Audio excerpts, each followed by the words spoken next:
дар асоси дастури раиси шаҳри душанбе муҳтарам Рустами Эмомалӣ ҷаҳти пешбурди корҳои фаҳмондадиҳӣ ва тарғиботиву ташвиқотӣ дар миёни сокинон ва меҳмонони пойтахт бо мақсади пешгирии панҷшавии бемории сироятии коронавирус COVID-19 бо риояи ҳатмии гигиенаи шахсӣ, истифодаи ниқобҳо ҳангоми аз хона ба берун баромадан ва дар ҷойҳои ҷамъиятӣ, бозорҳо, марказҳои савдо, боғҳои фарҳангиву фароғатӣ, майдончаҳои варзишӣ ва бозии кӯдакона, риояи масофаи иҷтимоӣ аз ҳисоби масъулини раёсати Вазорати корҳои дохилӣ дар шаҳри Душанбе, раёсати кор бо ҷавонон ва варзиши шаҳри Душанбе, кумитаи иҷроияи ҳизби халқии демократии Тоҷикистон дар шаҳри Душанбе ва сарраёсати маорифи шаҳри Душанбе 7 гурӯҳ ва 49 зергурӯҳҳои кории мақомоти иҷроияи ҳокимияти давлатии шаҳри Душанбе дар ҳайати 235 нафар таъсис ёфта, ҳамарӯза фаъолияти худро дар маконҳои серодами пойтахт ба роҳ мондааст. Дар ҷаласаи навбатие ки бо иштироки намояндагони сохторҳои болозикр доир гардид, сардори сарраёсати Вазорати корҳои дохилии Ҷумҳурии Тоҷикистон дар шаҳри Душанбе зикр намуд, ки дар як шабонарӯзе ки кормандони ин ниҳод рейди ниқоб гузарониданд, 90 кӯдак бениқоб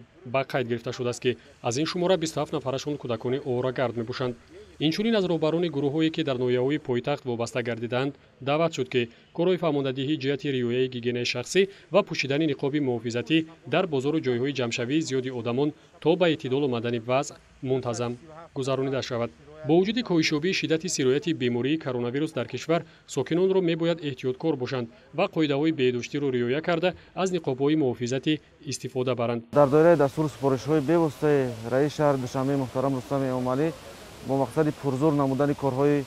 фаҳмондадиҳии гурӯҳҳои таблиғотӣ аз ҳисоби наврасони ҷавонон ва кормандони сохторҳои иҷтимоӣ таъсис дода шудааст, ки бевосита дар самти риояи беҳдошти гигиенаи шахсӣ, ҳамзамон пӯшидани ҳатмии ниқоб дар ҷойҳои ҷамъиятӣ фаъолияти густурда бурда истодаанд. маврид ба зикр аст, ки фаъолияти гурӯҳҳои корӣ дар тамоми минтақаҳои шаҳри Душанбе ки сераҳолӣ ҳастанд ба роҳ монда шудааст ва тасмим гирифта шуд, ки ҳамзамон дар ду баст корҳои фаҳмондадиҳӣ гузаронда шаванд. имрӯз бо мақсади фаҳмондани аҳолӣ дар самти пӯшидани ниқоби ҳатмӣ дар ҷойҳои ҷамъиятӣ дар вақти шабона низ фаъолият намуда истодаанд. ҳамин тавр баъд аз ҷаласаи мазкур гурӯҳҳои корӣ дар 4 ноҳияи шаҳр сафарбар гардиданд.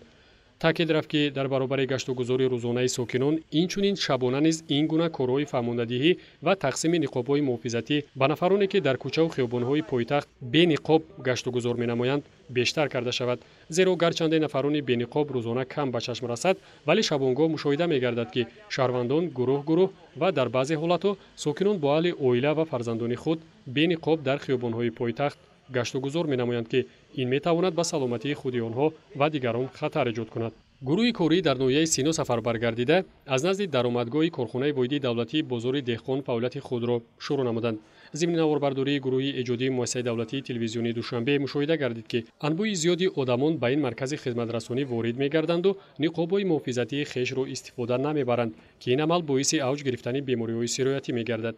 шоми ҳамин рӯз гурӯҳи корӣ аз дохил ва назди боғҳои фарҳанги фароғатӣ, кӯчаву хиёбонҳо, марказҳои савдову хизматрасонӣ дидан карданд.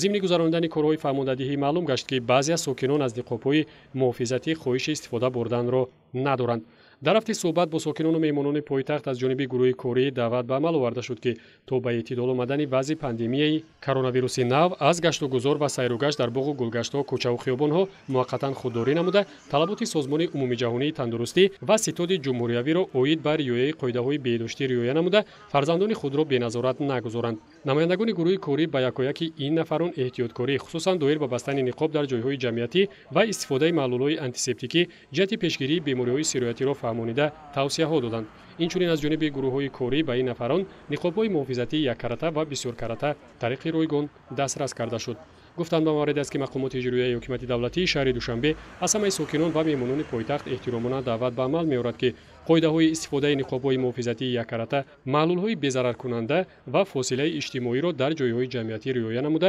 безарурат аз хона набароянд.